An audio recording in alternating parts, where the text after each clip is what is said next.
My millionaire boss leaned back with a smirk. Congratulations, Patricia. We're promoting Susan.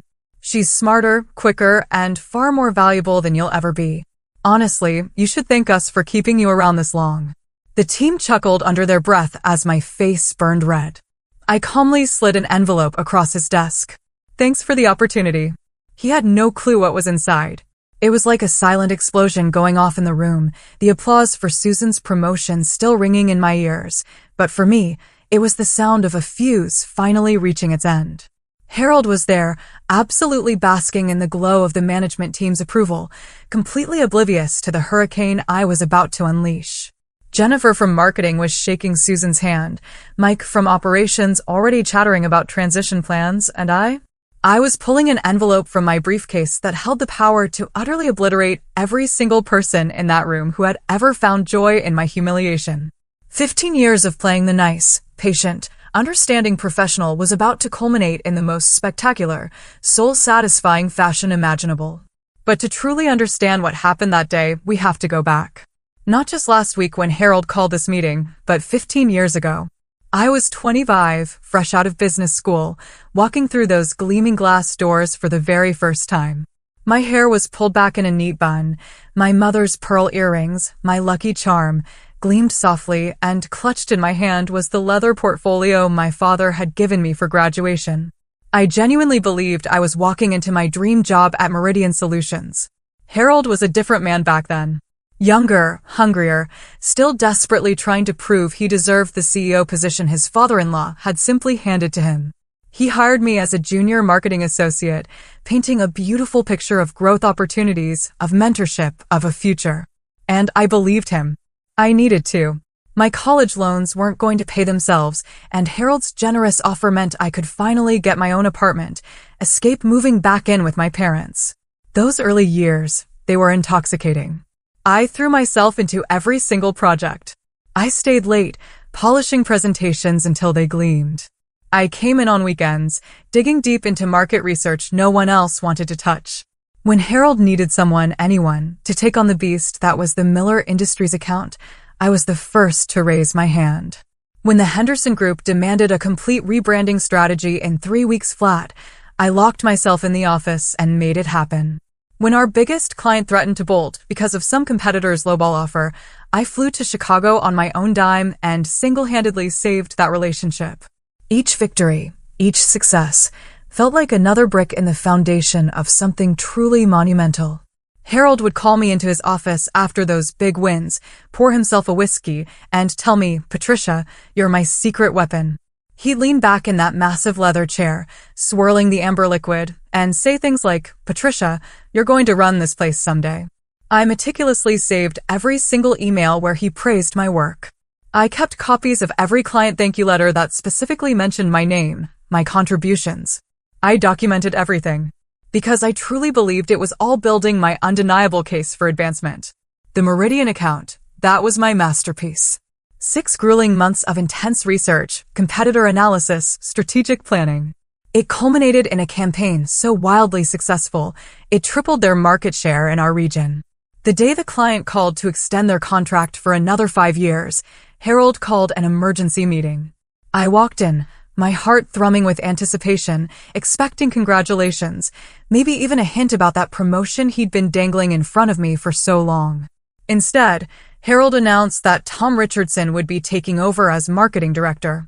Tom, who had been with the company for a grand total of 8 months. Tom, whose biggest accomplishment, as far as I could tell, was managing not to spill coffee on his keyboard. "But Harold," I said, my voice suddenly smaller than I intended, "the Meridian account was my project, from start to finish." He didn't even bother to look up from his paperwork. "Tom brings a fresh perspective, Patricia.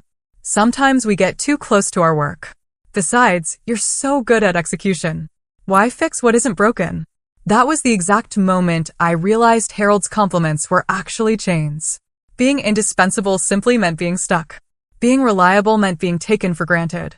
Being loyal meant being utterly expendable whenever someone new, someone more exciting, came along. Tom lasted 18 months before he was promoted to regional director. Sarah Martinez stepped into his shoes, lasting 2 years before moving up to vice president. Then came Daniel Kim, followed by Marcus Webb. Each one climbed over my back, using my efforts as stepping stones to reach heights I was apparently destined to support, but never, ever achieve myself. My marriage to Robert started cracking around year 8. He'd come home to find me at the kitchen table at midnight, hunched over Harold's latest manufactured crisis, surrounded by printouts and empty coffee cups. "You love that job more than you love me," Robert said one night, his voice laced with resignation. And I couldn't argue because, in that moment, it felt true. Work was the only place I received any recognition, where my efforts actually seemed to matter, where I had a purpose. Home just felt like another place where I wasn't quite enough. The divorce was finalized 3 years ago, on a Tuesday morning. I signed the papers in a lawyer's office that smelled distinctly of stale leather and fresh disappointment, then went straight to work because Harold needed the quarterly projections updated. I cried in my car during lunch, just for a few minutes, then spent the entire afternoon in Harold's office, discussing budget allocations. He knew about the divorce. I'd requested time off for court dates, but he never once asked how I was doing. He just loaded more work onto my plate because, suddenly, I was available evenings and weekends. After Robert left, Meridian became everything. My apartment felt too quiet, too empty. So, I started arriving earlier, leaving later. Harold, of course, noticed my increased availability. He started treating me like his personal assistant rather than a marketing professional with 15 years of battle-hardened experience. Schedule his doctor's appointments, Patricia. Pick up his dry cleaning. Handle his wife's charity event planning. You're so good with details. I told myself it was temporary. I convinced myself that proving my versatility would finally earn me the recognition I deserved. I made endless excuses for Harold's increasingly dismissive behavior because acknowledging the truth would have meant admitting I'd wasted half my career on a man who saw me as convenient, not capable. Then Susan arrived for her interview. It was a Thursday morning in March. I watched from my desk as Harold transformed into someone I hadn't seen in years. He actually stood when she entered his office. He offered her coffee from his personal machine, the good stuff, you know, the blend he usually reserved for board members. Through his glass office walls, I could see him leaning forward, utterly engaged, in a way that made my stomach clench with that familiar, sickening dread. Susan was younger than me, but certainly not inexperienced. 38, with an impressive resume and the kind of confident, vibrant energy that effortlessly filled a room. She wore a burgundy blazer that probably cost more than my monthly car payment. And she spoke with Harold like they were equals, discussing mutual interests, not interviewer and candidate. I knew Harold was going to hire her before she even left the building. I knew she'd get the marketing director position I'd been performing, without the title, for 3 years now. I knew because I recognized that predatory look in Harold's eyes, the same one he'd shown with Sarah and all the others. What I didn't expect was how quickly everything would happen. Susan started the following Monday, and by Friday, Harold was announcing her promotion to marketing director during our regular team meeting. He stood at the head of the conference table, his usual spot for delivering pronouncements, and spoke about Susan's fresh vision and innovative approaches, while I sat there, feeling completely invisible. Susan brings exactly the kind of strategic thinking we need to take Meridian to the next level, Harold declared, his voice carrying that false enthusiasm he reserved for important occasions. Her experience with digital transformation will revolutionize how we approach client engagement. Digital transformation. I had been pushing for those exact initiatives for 2 years, writing proposals that Harold had dismissed as premature and overly ambitious. Now, Susan would get credit for implementing my ideas with my research, using strategies I developed through months of industry analysis. The management team applauded politely. Jennifer from marketing looked genuinely pleased, probably hoping Susan's promotion would create advancement opportunities for her. Mike from operations was already discussing integration plans with Harold. David from finance was taking notes about budget allocations for Susan's new department. And I sat there, hands folded neatly in my lap, wearing the same professional smile I'd perfected over 15 years of soul-crushing disappointment. Inside, something fundamental was shifting. The hopeful young woman who'd walked through those doors, pearls for luck and all, was finally completely dead. In her place sat someone harder, colder, and infinitely more dangerous. After the meeting, I returned to my desk and opened my laptop. I pulled up a document I'd been meticulously maintaining for 3 years, adding Harold's latest betrayal to a steadily growing list of grievances. Then I opened a new browser window and began researching employment lawyers who specialized in discrimination cases. Not because I planned to sue Harold, not yet, but because I needed to understand exactly what constituted actionable workplace misconduct. That evening, I sat in my car in the parking garage for 20 minutes before driving home, meticulously planning my strategy. Harold thought he'd won by promoting Susan over me. He had no idea he'd just made the biggest mistake of his career. The victim he'd created over 15 years was about to become his worst nightmare. And I was going to enjoy every single moment of his destruction. Susan's appointment was just the catalyst. The real explosion was already building inside me, and Harold was about to learn that patience isn't weakness. It's preparation. My opportunity came Tuesday morning during Susan's second week. She stood at the coffee machine, looking completely frustrated as it beeped angrily at her selections. Harold's fancy espresso maker required a specific sequence that nobody had bothered explaining to the new marketing director. I approached with my usual morning cup, watching her jab buttons with increasing irritation. "Try holding the brew button for 3 seconds first," I said, stepping beside her. Harold never tells anyone, but the machine resets itself overnight. Susan looked at me with genuine gratitude, not the polite, almost dismissive acknowledgement most new hires offered. "Thank you." I was starting to think it had something against me personally. Her laugh was warm, natural, nothing like the calculated charm I'd watched her use with Harold. "Everything here has its quirks," I said, adding my usual sugar packet. "I'm Patricia, by the way. I handle most of the client correspondence and project coordination." "Susan Martinez," she replied, her eyes meeting mine, "and I have a feeling you handle a lot more than that."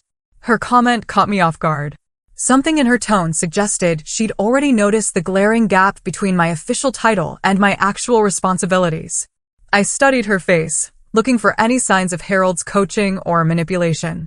Instead, I saw intelligence and an awareness that made my chest tighten with a cautious, almost terrifying hope. "Harold mentioned you've been here 15 years, Susan continued. "That's impressive loyalty." Loyalty is one way to put it. The words slipped out before I could stop them. Susan's eyebrows raised slightly, and I realized I'd just given her information Harold definitely wouldn't want shared.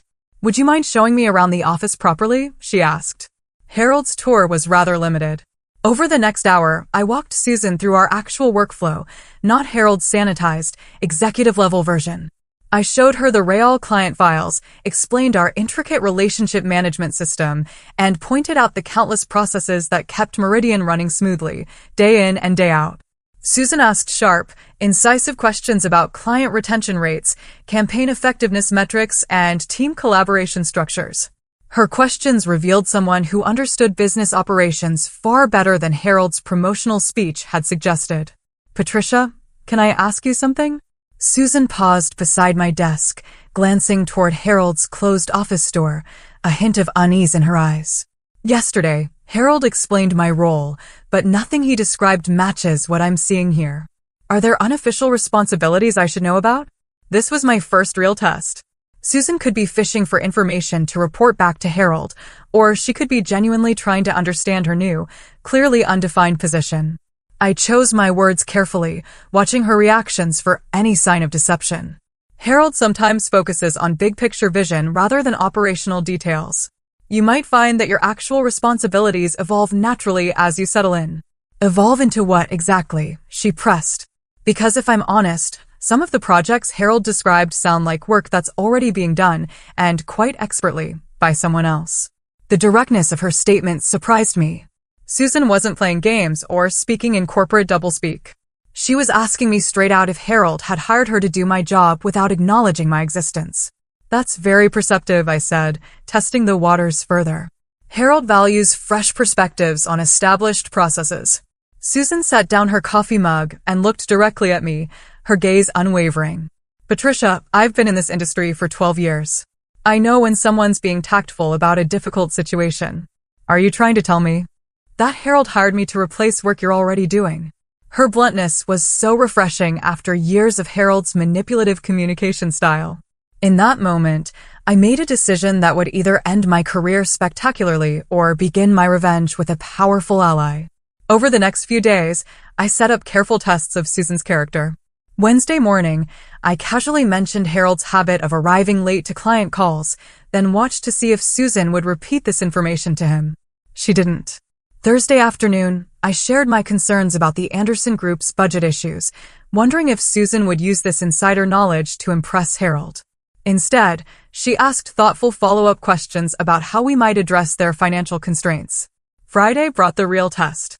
Harold called an impromptu meeting about the Mitchell Corporation proposal, asking for fresh eyes on our strategy. I watched Susan's face carefully as Harold completely dismissed my input while lavishly praising her minimal contributions. After the meeting, I found Susan in the supply closet, gripping a stack of folders so tightly her knuckles had turned white. "Are you okay?" I asked, genuinely concerned. "No, I'm not okay." Susan turned to face me, her professional mask completely gone. "Patricia, what just happened in there wasn't normal management behavior. Harold treated you like you were invisible. Then he expected me to agree with his assessment of work you clearly understood better than anyone in that room." Relief flooded through me. Susan had seen through Harold's performance, recognizing his manipulation for what it truly was. She wasn't complicit in my mistreatment. She was disturbed by it. "Harold has very specific ideas about how meetings should go," I said carefully. "That wasn't a meeting," Susan countered, her voice sharp with indignation. "That was Harold showcasing his authority while systematically undermining someone who's obviously more capable than he is." Susan sat down the folders and crossed her arms. "Patricia, I need you to tell me the truth about what's really happening here." "The truth is complicated," I admitted. "Try me. I can handle complicated."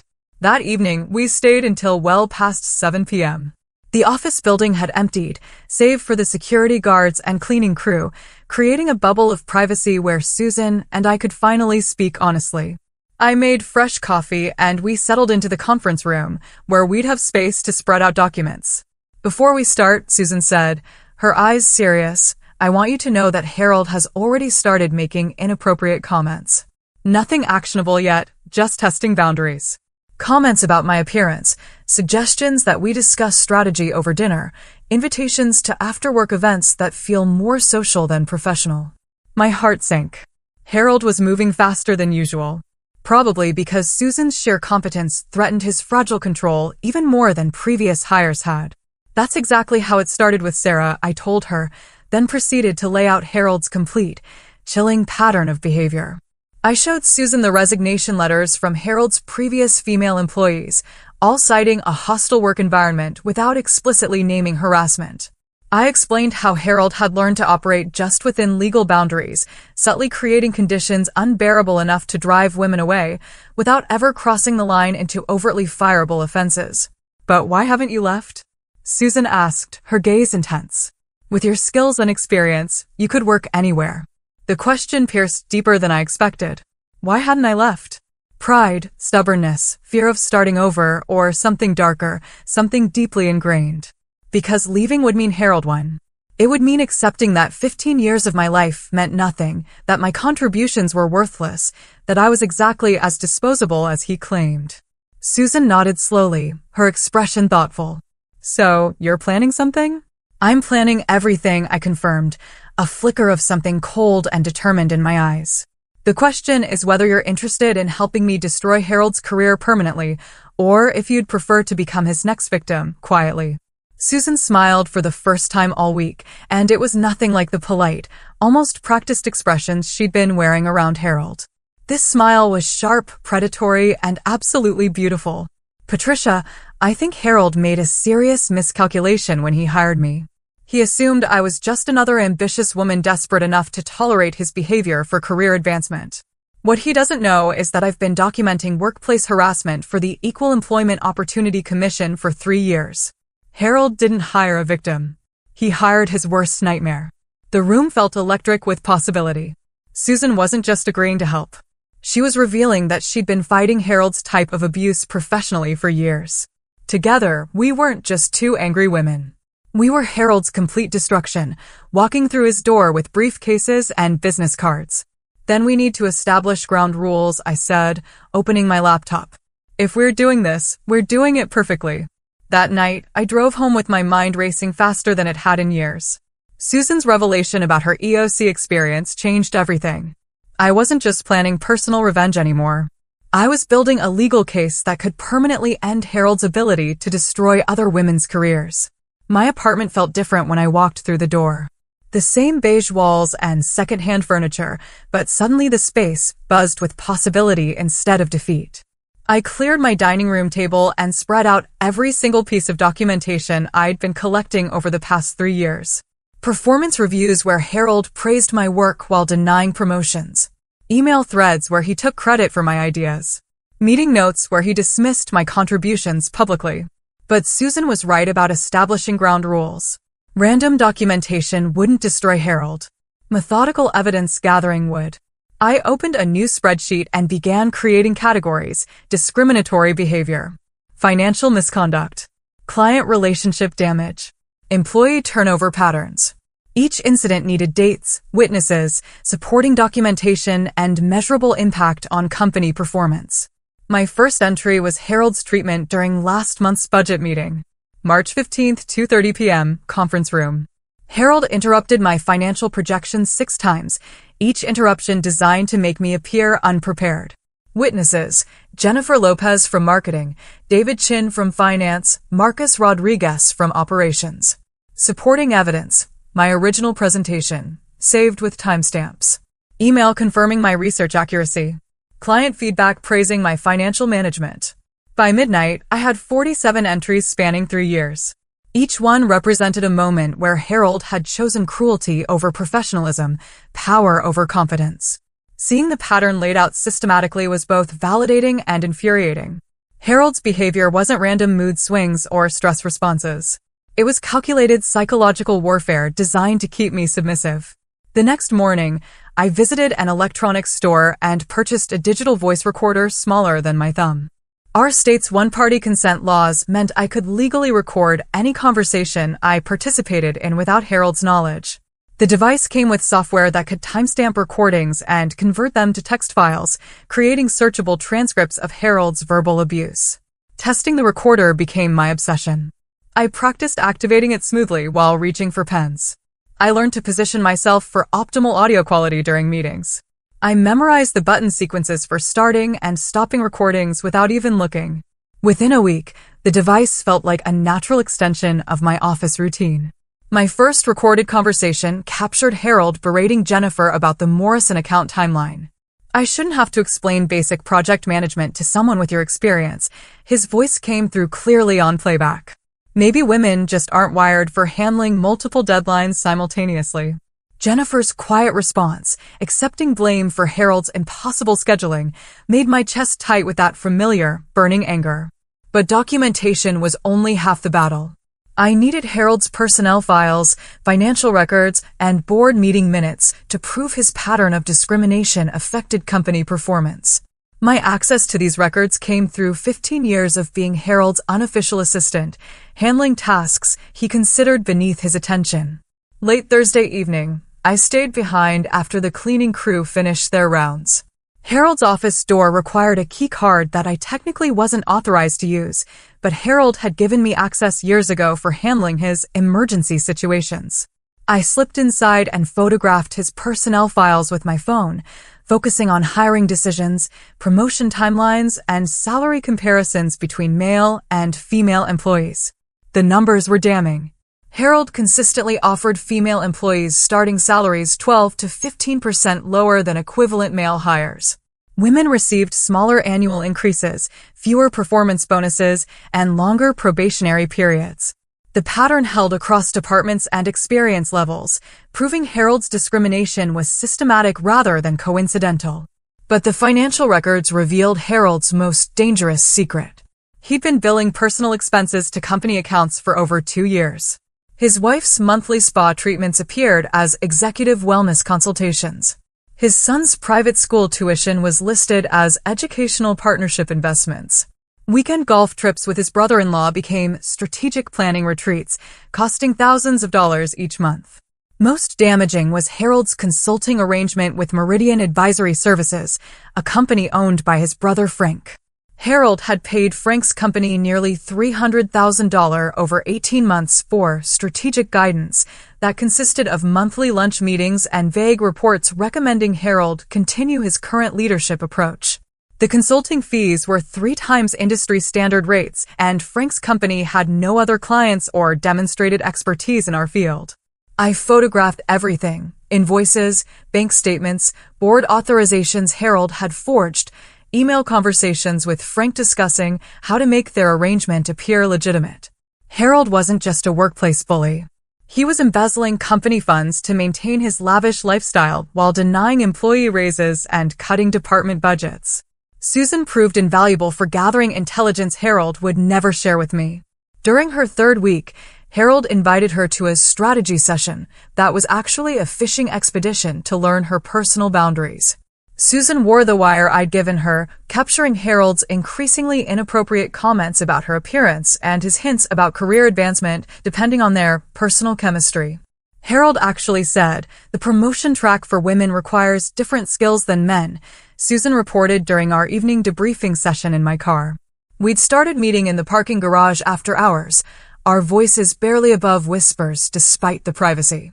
He suggested that successful women know how to make powerful men comfortable, then asked if I understood what he meant. "Did you respond?" I asked. I told him I believed in earning advancement through exceptional work performance. He laughed and said that was admirable, but naive. Then he touched my shoulder while saying some women need guidance understanding workplace dynamics. Each recording Susan brought me added another piece to Harold's psychological profile. He tested boundaries gradually, escalating inappropriate behavior while maintaining plausible deniability. Comments about appearance became suggestions about after-work meetings. Professional compliments included unnecessary physical contact. Harold was grooming Susan exactly as he had groomed his previous victims. But Susan's most valuable intelligence came from Harold's private phone conversations. His office walls were thin, and Susan's adjacent workspace allowed her to overhear Harold's discussions with board members about company performance. Harold consistently blamed declining metrics on employee incompetence while taking credit for any positive outcomes.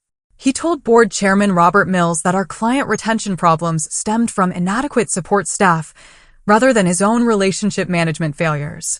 Harold actually told Mills that I need constant supervision because women struggle with independent decision-making, Susan whispered during one of our parking garage meetings.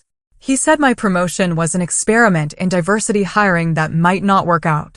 These recorded conversations revealed Harold's true opinions about female employees, opinions that directly contradicted his public support for workplace equality. Every board member conversation Susan captured added weight to our discrimination case, proving Harold's bias affected strategic business decisions. By month's end, we had accumulated evidence that would destroy Harold professionally and personally. Recorded conversations proving deliberate discrimination. Financial documents showing systematic embezzlement. Personnel records demonstrating illegal hiring and promotion practices. Client correspondence revealing Harold's damage to business relationships through unprofessional behavior. But the most powerful evidence was Harold's own words. 3 weeks of recorded conversations where he revealed his true character, his contempt for female employees, his belief that women existed primarily to serve male authority figures. Harold had documented his own destruction simply by speaking honestly when he thought no one important was listening. The final piece came when Susan discovered Harold's plan to fire me before my 15-year anniversary to avoid paying accumulated vacation time and retirement contributions. He discussed the strategy with his brother during one of their fraudulent consulting meetings, outlining how to document performance issues that would justify immediate termination without severance pay. "He's planning to destroy you anyway," Susan said, sliding the recording device across my kitchen table. "Harold told Frank that keeping you around makes him look weak, like he can't control his own employees. He wants you gone before you become a liability." Hearing Harold's casual discussion of my professional execution crystallized my resolve. He wasn't just taking credit for my work or denying me promotions. He was planning to erase 15 years of my career while stealing the retirement benefits I'd earned through loyal service. That night, I organized everything into a comprehensive presentation that would show the board exactly who Harold really was. Financial theft, systematic discrimination, client relationship damage, employee harassment, and illegal termination planning. Each section included timestamps, witnesses, recorded conversations, and documented business impact. Susan and I spent hours rehearsing our revelation strategy. She would continue playing Harold's ideal victim while I prepared for the confrontation that would end his career. The envelope I'd prepared wasn't just a resignation letter. It was Harold's complete professional obituary, written in his own words and documented with irrefutable evidence. Harold thought he was playing chess while I moved checker pieces. He had no idea I'd been learning an entirely different game. Teaching Susan to manipulate Harold without losing her soul became my most delicate challenge. We met at a coffee shop 3 blocks from the office, far enough to avoid unexpected encounters with colleagues. Susan stirred her latte nervously, still processing the scope of evidence we'd accumulated. "I need you to understand Harold's psychological triggers," I began, sliding a notebook across the small table. "He operates on validation and control. Feed his ego and he'll reveal secrets he should keep private. Challenge his authority and he'll destroy you professionally." Susan opened the notebook to pages of behavioral observations I'd collected over years of working with Harold. "He needs to feel like the smartest person in every room," she read aloud. "He craves acknowledgement for ideas that aren't his. He becomes defensive when questioned about details because he rarely understands implementation. Tomorrow, try asking his opinion about the Henderson Group's quarterly review," I instructed. "Tell him you value his strategic insight. Harold will spend 20 minutes explaining marketing concepts you understood before you graduated college, but he'll also accidentally reveal confidential client information he shouldn't share. Won't he realize I'm manipulating him?" Susan asked, her brow furrowed. "Harold's biggest weakness is believing his own superiority. He thinks women naturally defer to male authority. So your questions will feel like appropriate respect rather than strategic intelligence gathering." The next day, Susan executed our plan perfectly. She knocked on Harold's office door around 10 a.m., carrying a legal pad and wearing an expression of professional confusion. Through his glass walls, I watched Harold's posture change from distracted annoyance to pleased attention when Susan asked for his guidance. 25 minutes later, Susan emerged with 3 pages of notes and Harold's complete assessment of our client base, including confidential information about contract negotiations, budget constraints, and competitive threats. Harold had revealed strategic details that should have required board-level authorization to share. "He actually told me which clients are considering leaving and why," Susan whispered during our coffee break. "He said the Henderson Group thinks our pricing model is outdated, but he's not planning to adjust rates because he believes they're bluffing about terminating their contract." Harold's arrogance was becoming our greatest weapon. His need to appear knowledgeable overrode his business judgment, creating opportunities for Susan to extract information that revealed his incompetence. Over the following weeks, Susan perfected her performance. She learned to laugh at Harold's terrible jokes, nod appreciatively during his rambling monologues, and ask questions that made him feel intellectually superior. Her acting was flawless because it served a purpose beyond mere manipulation. Every conversation with Harold generated evidence for our case. But timing our revelation required surgical precision.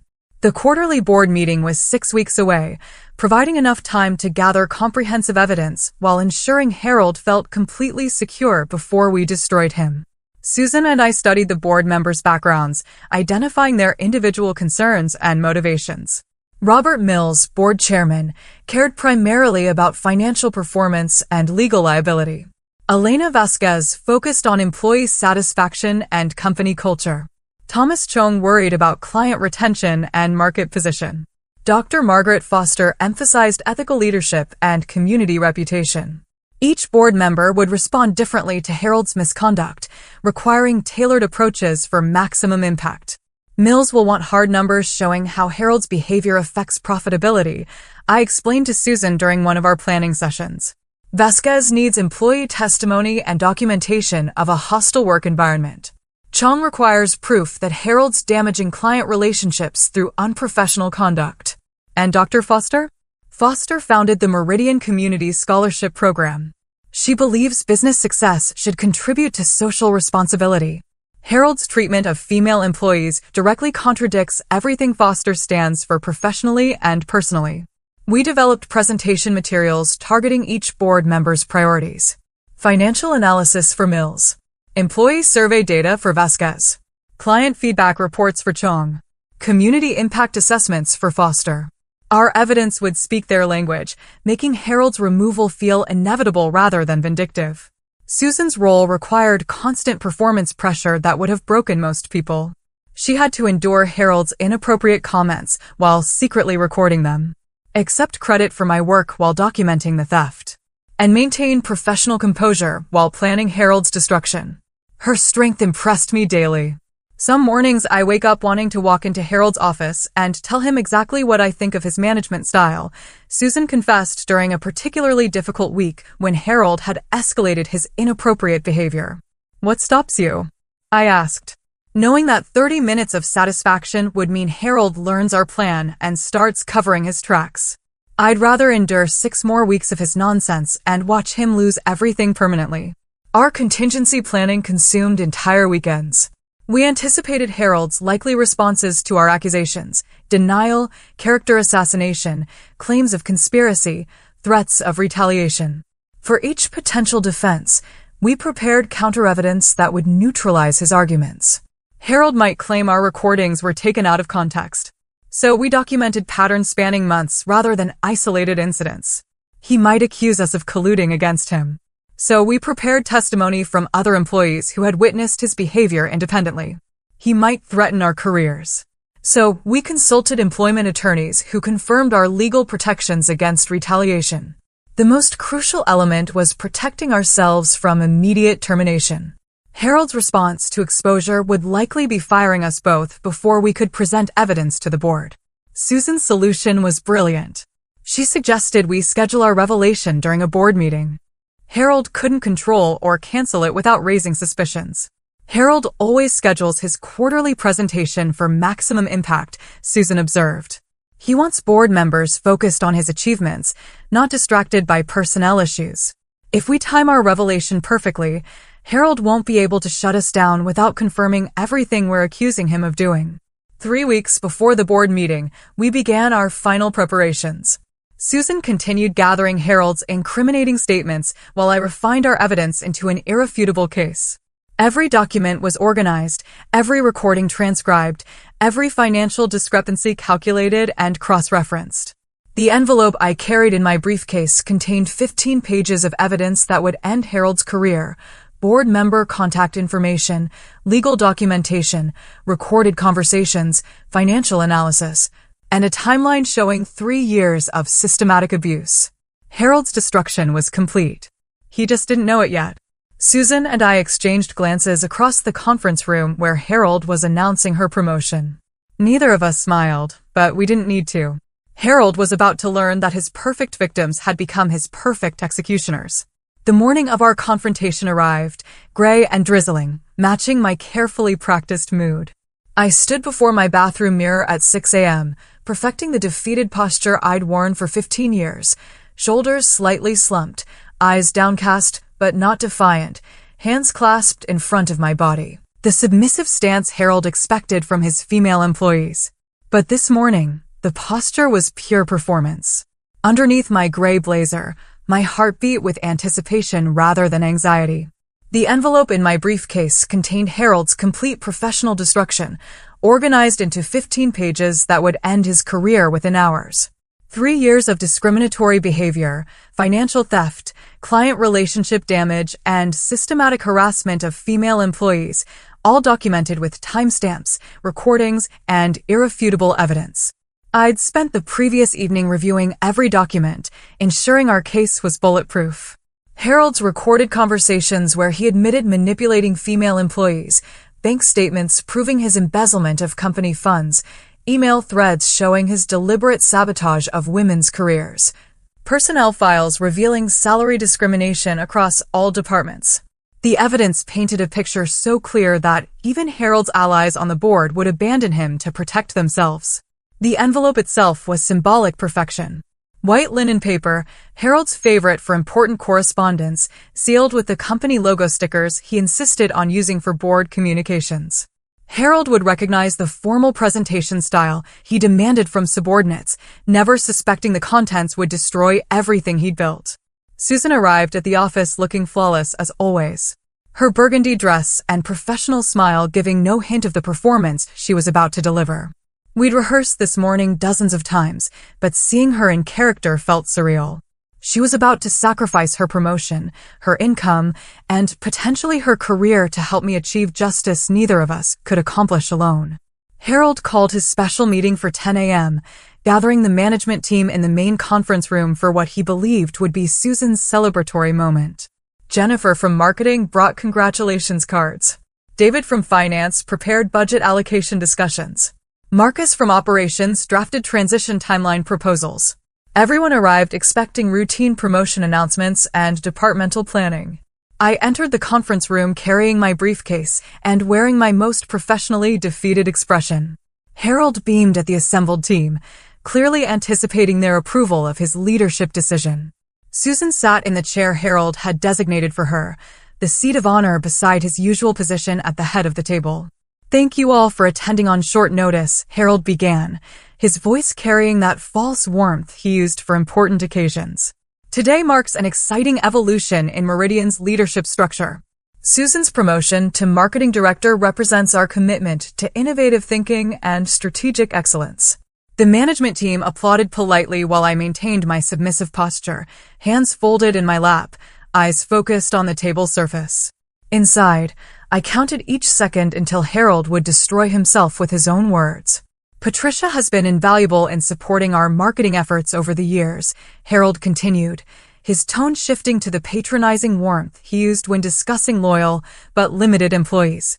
"However, Meridian's future requires fresh perspectives and advanced strategic thinking that, frankly, Patricia's skill set cannot provide."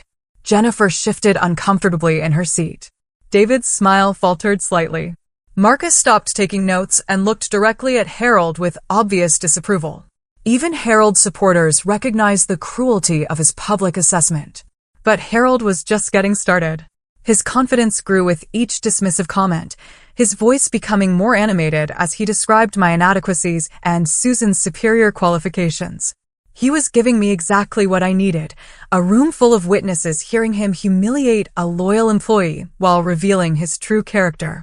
"Frankly, I've been too generous keeping Patricia in her current role this long," Harold declared, leaning back in his chair with obvious satisfaction.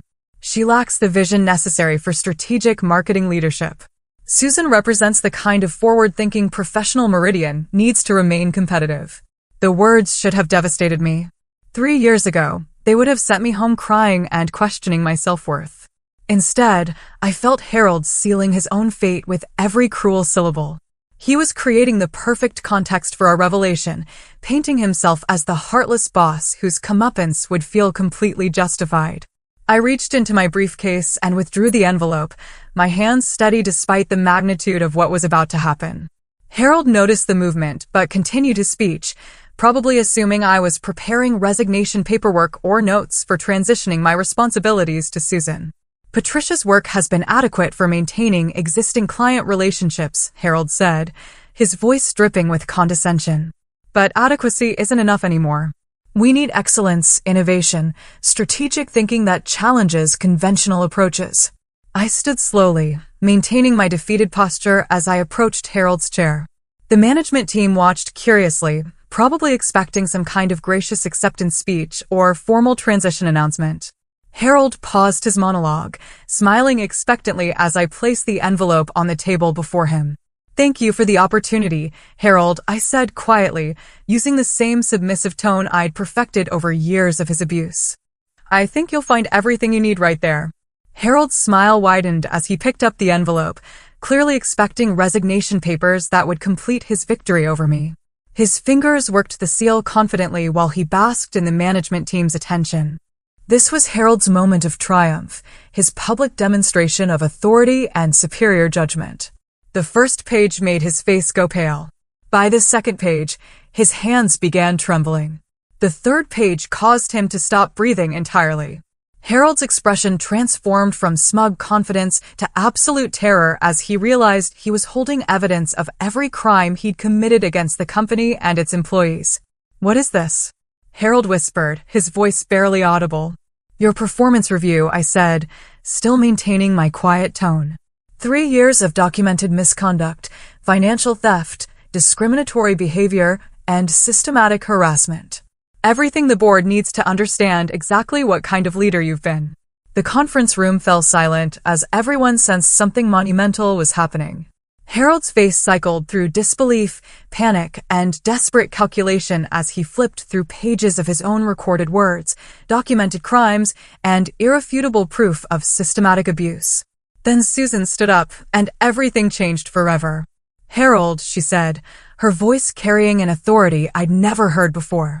"I think there's been some confusion about my role here." Harold looked up from the damning documents, his face still white with shock. "Susan, whatever Patricia has told you, she's clearly unstable. This is obviously some kind of breakdown."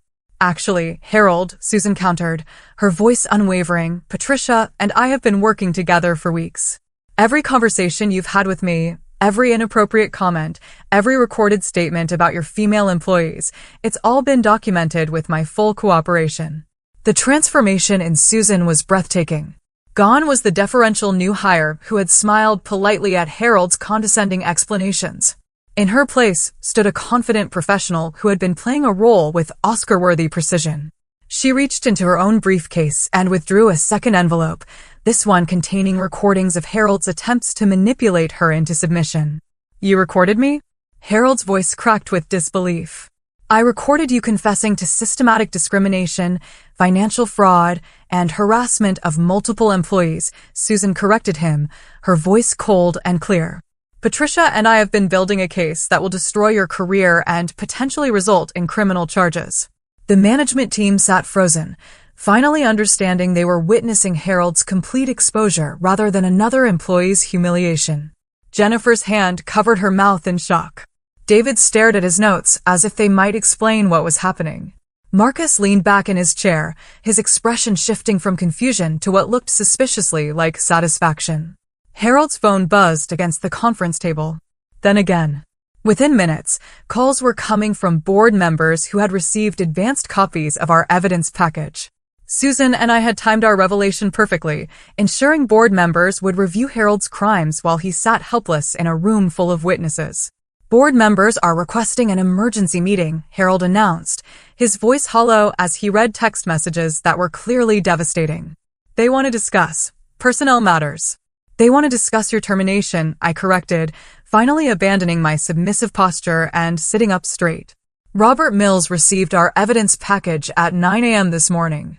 Elena Vasquez has been reviewing recorded conversations since 9:15. Dr. Foster is currently examining financial documents proving you've stolen over $200,000 from company accounts." Harold's jaw dropped. "You contacted the board behind my back?" "We contacted the board with evidence of criminal behavior that affects their fiduciary responsibilities," I stated. "They have legal obligations to investigate misconduct that creates liability for shareholders." 40 minutes later, board members began arriving at the office. Robert Mills looked grim as he strode past Harold's desk without acknowledgement. Elena Vasquez carried a folder thick with printed emails and transcripts. Thomas Chung spoke quietly with Dr. Foster near the elevator, both their expressions serious enough to suggest they'd already reached conclusions about Harold's future. The emergency meeting convened in the large conference room, with Harold sitting at one end of the table like a defendant facing judgment. Board members arranged themselves along both sides, their body language suggesting they'd already distanced themselves from Harold's leadership. Susan and I sat together opposite Harold, our evidence organized into presentation folders for each board member. "Harold," Robert Mills began, his voice carrying the authority of someone who'd built 3 successful companies before joining our board. "We've reviewed extensive documentation of your conduct over the past 3 years. Before we proceed with formal actions, do you have any explanation for the behavior described in these materials?" Harold attempted his usual charm offensive, flashing the smile that had carried him through countless previous crises. "Bob, I think there's been some misunderstanding here. Patricia is clearly struggling with workplace transitions, and Susan seems to have been influenced by someone with obvious grudges against company leadership. Harold, Dr. Foster interrupted, her voice cutting through his deflection with surgical precision. We have recordings of you admitting to discriminatory hiring practices. We have bank statements showing personal expenses charged to company accounts. We have documentation of salary disparities that violate federal employment law. This isn't about workplace transitions or personal grudges. This is about criminal misconduct. Harold's charm crumbled instantly. His face flushed red as he realized his usual manipulation tactics were powerless against documented evidence. Those recordings were taken without my consent, he protested.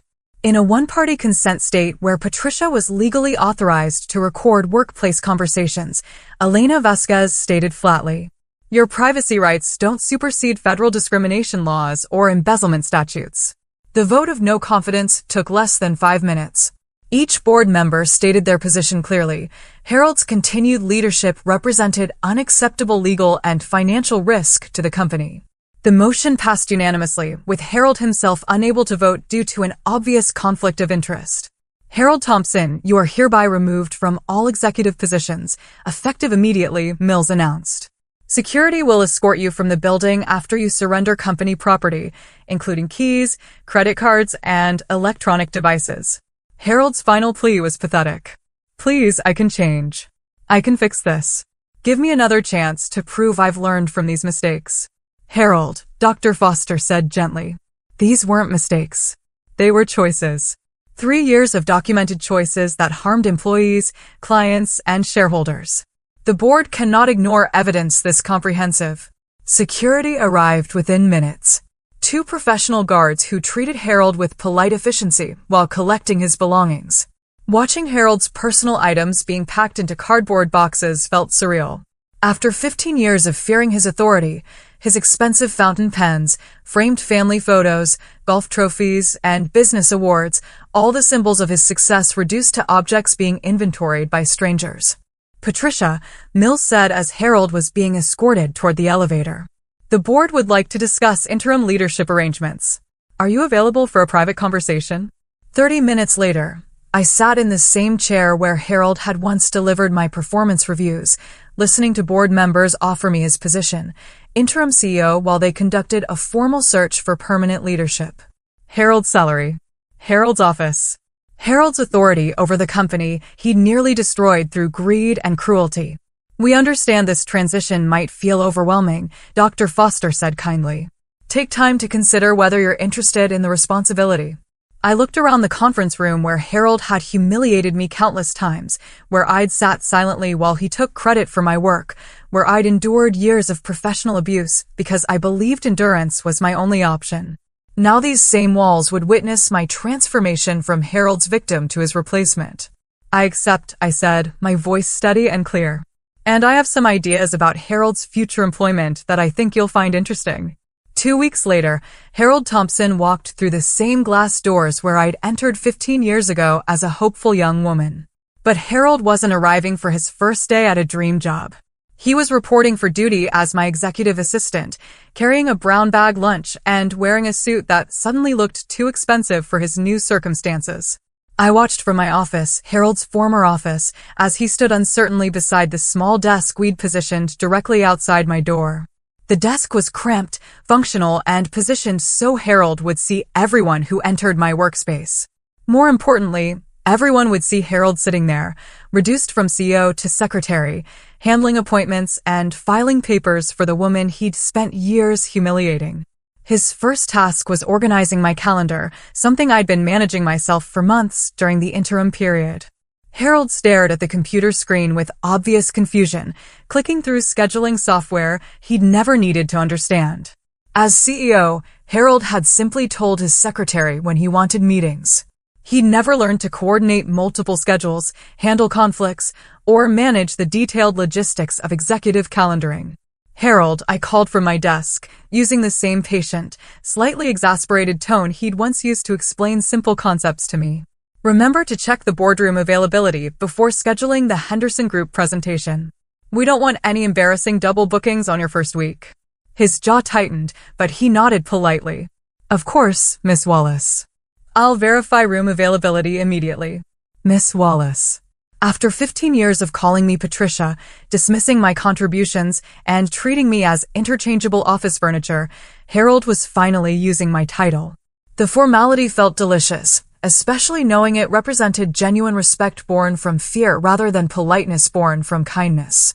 My phone rang and I answered while watching Harold struggle with calendar software through my open office door. Patricia Wallace speaking. Miss Wallace, this is Janet Morrison from Morrison Industries. We're thrilled about the leadership changes at Meridian. Harold Thompson was becoming increasingly difficult to work with, and frankly, we were considering terminating our contract. Your reputation in the industry is excellent, and we're excited about continuing our partnership under your management. Harold's head snapped up at the mention of Morrison Industries, one of our largest accounts. His face went pale as he realized clients were celebrating his removal rather than mourning his departure. The conversation lasted 15 minutes, with Janet praising my professionalism and expressing relief about not having to deal with Harold's condescending attitude anymore. After hanging up, I walked to Harold's desk and handed him a stack of expense reports that needed filing. These require alphabetical organization by vendor, then chronological arrangement by date within each category. Make sure the calculations are accurate to the penny. Harold looked at the papers with obvious distress. Mathematical accuracy had never been his strength. He'd always delegated detailed work to subordinates while taking credit for their results. Now he was the subordinate, struggling with tasks that required patience and precision rather than executive authority. Miss Wallace, I'm having some difficulty with the expense report categorization. Could you provide additional guidance about your preferred filing system? The question revealed Harold's fundamental problem. He'd never learned to perform work, only to delegate it. 15 years of having others handle details had left him helpless when faced with actual job responsibilities. I pulled up a chair beside his desk and proceeded to explain filing procedures with the same condescending patience he'd once used to teach me simple concepts I already understood. Now, Harold, I know this might seem complex, but try to follow along. Vendor names go in alphabetical order. A comes before B, B comes before C. Can you handle that level of complexity, or do you need me to write down the alphabet for reference? His cheeks burned with humiliation, but Harold nodded and attempted to reorganize the papers. Watching him struggle with basic office procedures while fighting to maintain his dignity was more satisfying than I'd imagined. Every fumbled task reminded Harold that competence couldn't be faked, delegated, or stolen from subordinates. The afternoon brought Harold's first encounter with his former management team as equals. Jennifer Lopez arrived for our 3 p.m. marketing strategy meeting, walking past Harold's desk without acknowledgement. She knocked on my office door and waited for permission to enter, treating Harold like invisible office furniture. Jennifer, please come in. Harold, bring your notepad and pen. You'll be taking minutes for this meeting. Harold's shock was visible. As CEO, he'd never taken meeting notes, considering documentation work beneath executive attention. Now, he was expected to capture detailed discussions while remaining silent unless specifically asked to contribute. The meeting revealed how much Harold's leadership had damaged team dynamics. Jennifer spoke freely for the first time in years, sharing innovative ideas she'd been afraid to voice during Harold's regime. She outlined digital marketing strategies that could increase client engagement by 40%, proposals that Harold had consistently dismissed as too risky or unnecessarily complex. These are brilliant concepts, Jennifer, I said, reviewing her presentation materials. Why haven't we implemented these strategies before? Jennifer glanced nervously at Harold, who was dutifully scribbling notes, while his face grew redder with each compliment I gave his former subordinate. Previous management felt these approaches were premature for our client base. Previous management was wrong, I stated. Let's schedule implementation meetings for next week. Harold's pen stopped moving. He just heard his strategic judgment publicly contradicted and his replacement announce plans that would prove his leadership had been holding the company back. The humiliation was perfect, watching Harold document his own professional inadequacy while sitting silently in the room where he'd once wielded absolute authority. 5 p.m. brought Harold's most painful realization. His former colleagues began leaving for the day, calling out casual goodbyes to me while completely ignoring Harold's presence. David from finance stopped by my office to discuss quarterly projections, speaking as if Harold wasn't sitting 3 feet away taking phone messages. Harold, I said as the office emptied. Tomorrow morning, I need you here at 7. We have early calls with West Coast clients, and I'll need coffee ready and meeting materials prepared before the first call. Harold's jaw worked silently. As CEO, he'd rarely arrived before 9 a.m., leaving early morning responsibilities to support staff he'd never bothered to acknowledge. Now he was the support staff, expected to facilitate meetings for someone he'd considered inferior for 15 years. 7 a.m., Miss Wallace. I'll have everything prepared. Walking Harold to the elevator at the end of his first day felt like crossing a finish line I'd been running toward for years. He looked exhausted, defeated, and smaller somehow, as if losing his authority had physically diminished him. Harold, I said as the elevator doors opened. Tomorrow, we'll discuss your performance goals and professional development opportunities. I think you'll find my management style very educational. The doors closed on Harold's stricken face, leaving me alone in the executive floor that was finally, truly mine. Harold's education and humility began in earnest the following Monday morning. I arrived at 7 a.m. to find him already at his desk, fumbling with the coffee machine instructions I'd left him. His expensive Italian suit looked absurdly formal for someone whose primary responsibility was ensuring my morning espresso was perfectly prepared. Good morning, Harold, I said cheerfully, settling into my office chair. I trust you've reviewed today's schedule and prepared the materials for our 8 a.m. client call. Harold's face flushed as he realized he'd forgotten about the Henderson Group conference call entirely. I apologize, Miss Wallace. I'll gather those materials immediately. No need to rush, I replied, using the same dismissive tone Harold had perfected during my years of scrambling to fix his oversights. I suppose I should have been clearer about expectations, though I did think basic preparation was obvious for someone with your experience. The phrase hung in the air between us. Harold recognized his own words, the same condescending language he'd used countless times when I'd failed to read his mind about unstated requirements. His mouth opened and closed soundlessly as he processed hearing his favorite put-down delivered with perfect mimicry of his patronizing tone.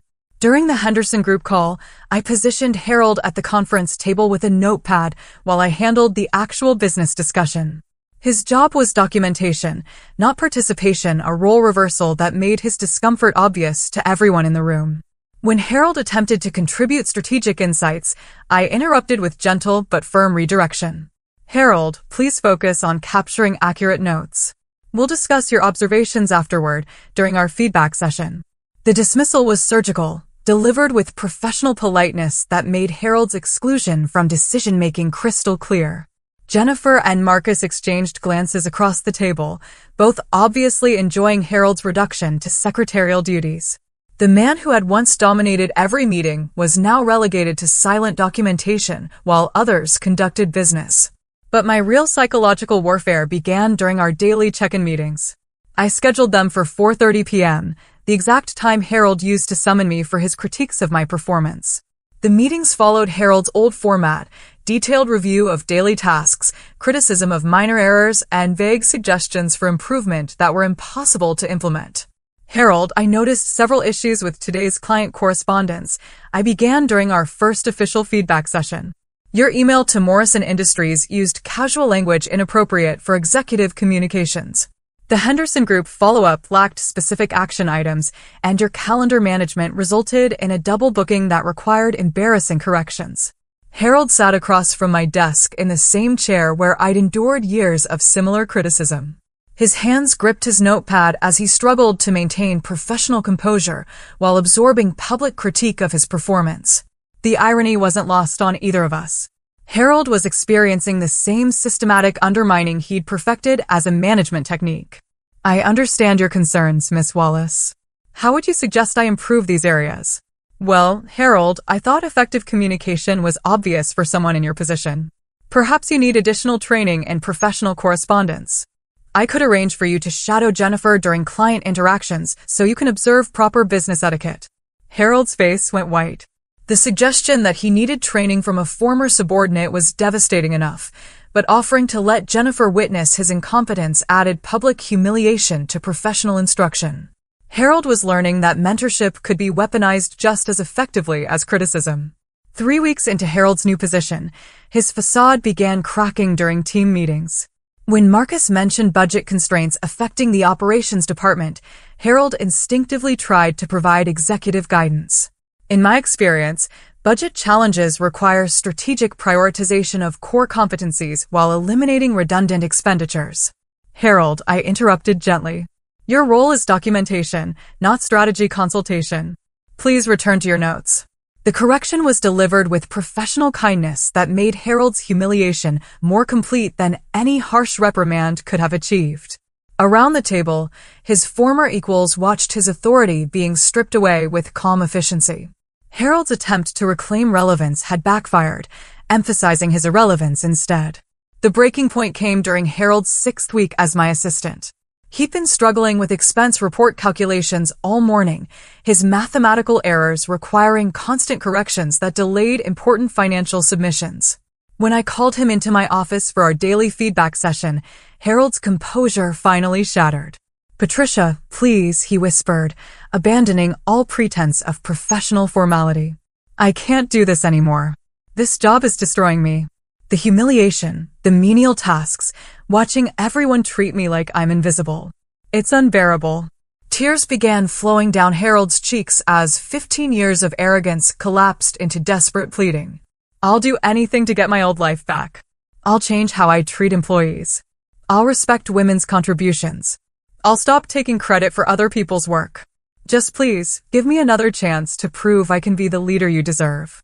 I listened to Harold's breakdown with the same cold professionalism he'd once used during my moments of vulnerability.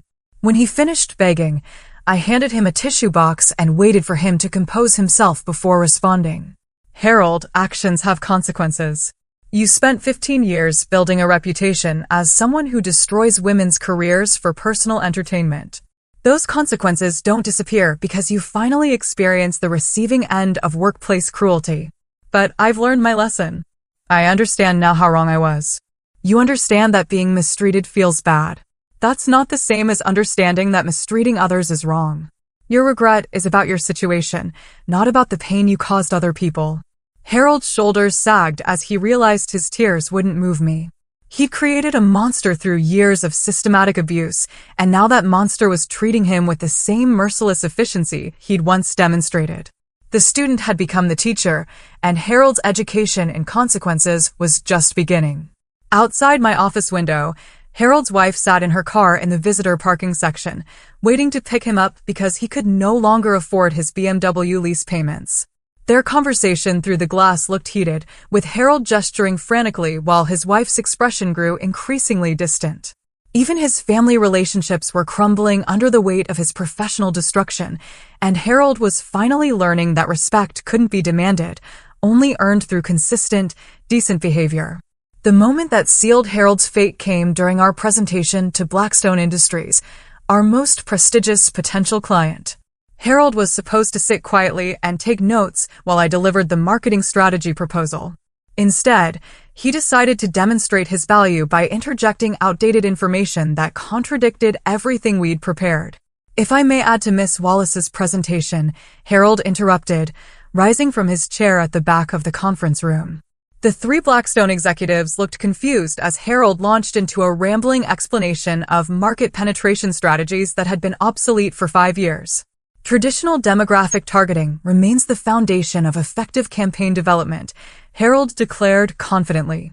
Digital engagement metrics are interesting supplementary data, but proven print advertising and direct mail campaigns provide measurable returns that social media simply cannot match. The lead Blackstone executive, Maria Santos, exchanged puzzled glances with her colleagues. They had specifically requested our digital transformation expertise, making Harold's anti-technology speech particularly inappropriate. I watched their expressions shift from professional interest to genuine concern about our company's strategic understanding. I appreciate Harold's historical perspective, I said, stepping forward to regain control of the presentation. However, our current approach focuses on integrated digital strategies that align with contemporary consumer behavior patterns. But the damage was done. Harold's interference had made us appear divided and unprofessional exactly when we needed to project unified confidence. After the clients left, I called Harold into my office for an immediate performance discussion. Harold, your behavior during the Blackstone presentation was completely unacceptable. You were specifically instructed to document the meeting, not participate in strategic discussions. I was trying to help, Harold protested. Those clients needed to understand traditional marketing fundamentals before embracing trendy digital approaches. Those clients specifically requested digital transformation strategies, I countered, my voice sharp. Your outdated opinions made us look incompetent and cost us a potential $1 million contract. Harold's face crumpled as he realized his attempt to demonstrate value had achieved the opposite result. I didn't mean to cause problems. I thought my experience would be valuable. Your experience is exactly what nearly destroyed this company. That's why you're taking notes instead of making decisions. Meanwhile, Harold's personal life was disintegrating with equal speed. His wife, Linda, had started asking uncomfortable questions about his dramatic change in schedule and income. Harold's attempts to explain his situation without revealing the truth created increasingly elaborate lies that Linda wasn't buying. Harold claims he requested a position change to reduce stress. Linda told her sister during a phone call that Harold accidentally overheard, but his behavior has been erratic for months. He comes home angry, makes cryptic comments about workplace politics, and keeps checking job boards late at night. Linda's sister, Carol, had worked in human resources for 20 years and recognized the signs of someone who'd been fired or demoted for cause. Her subsequent investigation led her to former Meridian employees who were happy to share their experiences with Harold's management style. Within days, Linda knew the truth about her husband's character and the reasons for his professional destruction. The confrontation between Harold and Linda happened in their kitchen on a Thursday evening. I only learned the details because Harold arrived at work Friday morning looking like he hadn't slept in days. His usually perfect grooming replaced by wrinkled clothes and bloodshot eyes. My wife is filing for divorce, Harold announced during our morning check-in, his voice hollow with defeat. She said she can't be married to someone who built their career on destroying other women's lives. The revelation hit Harold harder than losing his job had. Linda's rejection wasn't about money or status. It was about moral character. She couldn't respect a man who had systematically abused his authority to harm vulnerable employees. Harold's professional destruction had revealed personal failures that went far deeper than workplace misconduct. But Harold's public humiliation reached its peak when his 18-year-old son, Jason, visited the office unexpectedly. Jason had come to surprise his father with lunch, remembering how Harold used to take him to expensive restaurants during school breaks. Instead, Jason found his father sitting at a tiny desk outside my office, struggling to schedule appointments and organize filing systems. Dad? Jason's voice carried confusion and disappointment as he watched Harold fumble with basic administrative tasks. What are you doing? Harold's face went scarlet as he tried to explain his situation without admitting to the behavior that caused it. I'm working in a consulting capacity with Ms. Wallace on operational efficiency improvements. But Jason wasn't stupid. He could see his father's reduced circumstances, the cramped workspace, the obvious subservience to someone Jason remembered as Harold's former subordinate. The visit lasted less than 10 minutes, but Harold's humiliation in front of his son completed his psychological destruction. After Jason left, Harold sat at his desk, staring at nothing for 20 minutes. When I assigned him afternoon filing tasks, he worked mechanically, his usual resistance replaced by hollow acceptance. Harold had finally grasped that his situation wasn't temporary embarrassment or strategic positioning. This was his life now, and everyone he cared about had witnessed his complete professional failure. Meanwhile, Meridian Solutions flourished under my leadership. Employee satisfaction scores reached company records within 3 months of Harold's removal. Client retention improved dramatically as professional relationships recovered from years of Harold's damaging behavior. Our quarterly profits exceeded projections by 30%, proving that Harold's leadership had been actively hindering company performance. The board's formal offer of permanent CEO position arrived on Harold's 8th-week anniversary as my assistant. I accepted immediately, knowing that Harold's permanent employment contract would ensure he witnessed my success daily while remaining powerless to interfere with it. Harold signed his long-term employment agreement with hands that shook from humiliation rather than excitement. He understood he had no other options. His reputation in the industry was destroyed. His personal relationships were crumbling, and I was the only person willing to employ him at any salary level. The contract bound Harold to my service for 5 years, with annual performance reviews that I would conduct personally. His future depended entirely on his ability to serve competently while accepting criticism graciously. Harold had become exactly what he'd always considered me to be: powerless, dependent, and completely at his superior's mercy. 6 months into Harold's new reality, I found genuine satisfaction watching him discover skills he'd never bothered developing as CEO. Filing required alphabetical precision he'd never needed to master. Calendar coordination demanded attention to detail that Harold's secretary had always handled invisibly. Expense report calculations challenged mathematical abilities he delegated to accounting departments throughout his career. Harold's most revealing struggle came with technology systems that regular employees navigated effortlessly. The customer relationship management software frustrated him daily, its multiple screens and data entry requirements overwhelming someone who'd always had others input information while he made grand strategic pronouncements. I watched Harold hunt and peck at his keyboard, using 2 fingers to type emails that took him 30 minutes to compose. "Harold," I said during one of our afternoon check-ins, "the Morrison Industries follow-up email contains 3 spelling errors and uses completely inappropriate formatting. Please revise it before sending, and next time, use spell check software like everyone else." Harold's jaw clenched as he accepted my correction, his pride warring with necessity. As CEO, he'd never proofread his own communications, relying on support staff to polish his scattered thoughts into professional correspondence. Now he was the support staff, struggling with tasks he'd considered mindless busy work when others performed them. The office dynamics evolved naturally around Harold's reduced status. New employees hired during my tenure had no knowledge of Harold's former authority, treating him simply as my administrative assistant.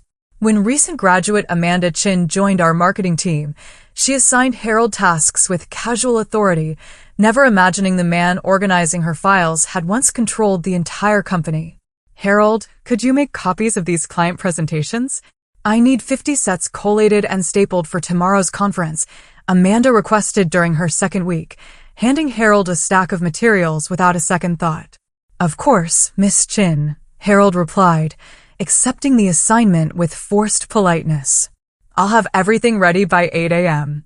Watching Harold serve someone young enough to be his daughter, someone who possessed the enthusiasm and potential he'd spent years crushing in others, felt like perfect cosmic justice. Amanda treated Harold with basic professional courtesy while remaining completely unimpressed by his presence, a natural response that hurt Harold more than deliberate cruelty ever could. Harold's former allies in management maintained polite distance, their casual friendships evaporating once his authority disappeared. David from finance no longer invited Harold to lunch meetings. Marcus from operations stopped asking for Harold's opinions during departmental planning sessions.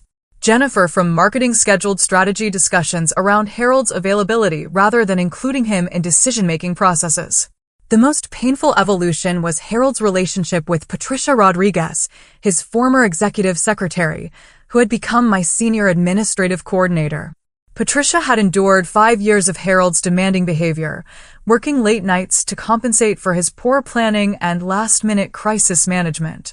Now she supervised Harold's work, assigning him tasks and reviewing his performance with professional detachment. "Harold, the board meeting materials need better organization," Patricia informed him during a typical Tuesday afternoon. "Sort the financial reports by quarter, then arrange supporting documents chronologically within each section. If you're unclear about any procedures, ask for clarification rather than guessing."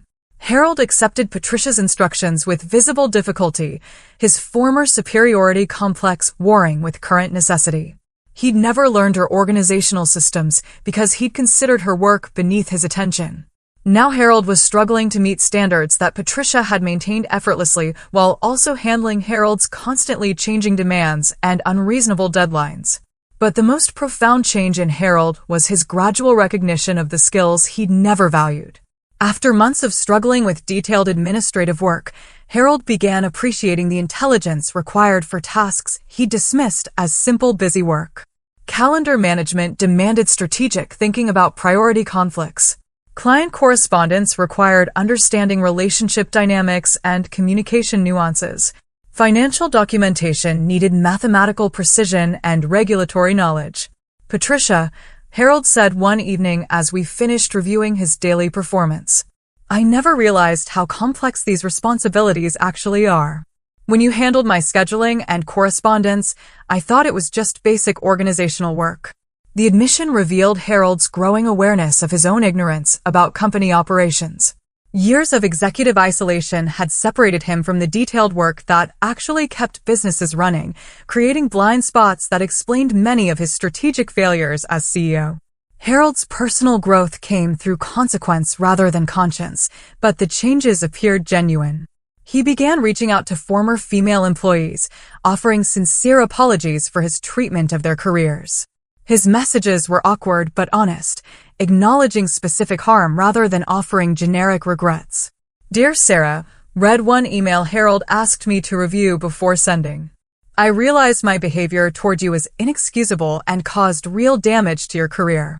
I understand now that my actions weren't just unprofessional, but deeply harmful to someone who deserved respect and recognition. I don't expect forgiveness, but I wanted you to know that I finally understand what I did wrong. The letters were painful for Harold to write, forcing him to confront the specific ways his cruelty had affected real people with families, mortgages, and career aspirations he'd destroyed through careless selfishness. 2 years after Harold's demotion, Meridian Solutions received the Regional Business Excellence Award for Workplace Innovation and Employee Satisfaction. I accepted the recognition on behalf of our entire team, knowing that Harold was watching from his desk as I received applause for achievements that were impossible. Under his toxic leadership, standing at the podium, looking out at employees who finally felt valued and respected, I realized something Harold had never understood. True power comes from lifting others up, not tearing them down. Harold's definition of strength had been dominance and control, but real strength was creating environments where everyone could succeed. That evening, as Harold cleaned up after our celebration reception, carefully washing glasses and folding chairs, while I reviewed congratulatory messages from industry leaders, I felt complete satisfaction with the justice we'd achieved. Harold hadn't just lost his position. He'd learned that consequences are the most effective teacher, and some lessons take years to fully understand. Susan, now our vice president of marketing, stopped by my office as Harold finished his cleaning duties. Do you ever feel guilty about how thoroughly we destroyed his life? I watched Harold empty trash cans with methodical precision, his expensive suit replaced by practical clothes appropriate for someone whose primary responsibility was supporting others' success rather than claiming it for himself. I feel grateful, I said honestly. Grateful that we proved intelligent women don't have to accept mistreatment as normal business practice. Grateful that Harold finally learned to treat people with basic human respect. And grateful that sometimes patience and planning can achieve perfect justice. 3 years passed with Harold serving faithfully as my assistant. His pride slowly rebuilt through competent work rather than stolen authority. He learned to take satisfaction in tasks completed well, relationships maintained professionally, and contributions that supported others' success rather than undermining it. On the anniversary of his original humiliation, I called Harold into my office for our final performance review. He sat across from my desk, no longer the broken man who begged for mercy, but someone who genuinely learned to respect work he'd once dismissed and people he'd once diminished. Harold, I said, placing a new contract on the desk between us. The board has authorized me to offer you a choice. He looked at the document with careful attention, reading terms that would release him from his assistant role and offer him a position as senior marketing consultant with salary and responsibilities reflecting his actual contributions rather than his past authority. You're setting me free? Harold asked, his voice carrying wonder rather than relief. I'm offering you the chance to prove that consequences can create wisdom instead of just punishment. It's your choice whether to accept growth or remain trapped in resentment about what you lost. Harold was quiet for several minutes, processing the decision that would define the rest of his career. When he finally spoke, His voice was steady and humble in ways that felt genuine rather than performative. Patricia, I want to stay, not as your assistant, but as someone who's finally learned what it means to serve others instead of using them. I've spent 3 years discovering that real satisfaction comes from contributing to something bigger than my own ego. I signed Harold's new contract with genuine respect for the person he'd become through consequence rather than choice. His transformation hadn't erased the pain he'd caused, but it proved that even the cruelest bullies could learn empathy when consequences were applied with patient precision. 6 months later, I stood before a conference of female business leaders, sharing the story of how Susan and I had transformed workplace abuse into career advancement through strategic planning and mutual support.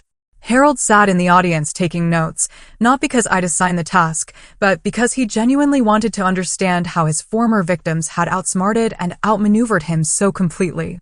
After my presentation, Harold approached the podium where I was gathering my materials. Patricia, thank you for teaching me that strength isn't about controlling others. It's about empowering them to control their own destinies.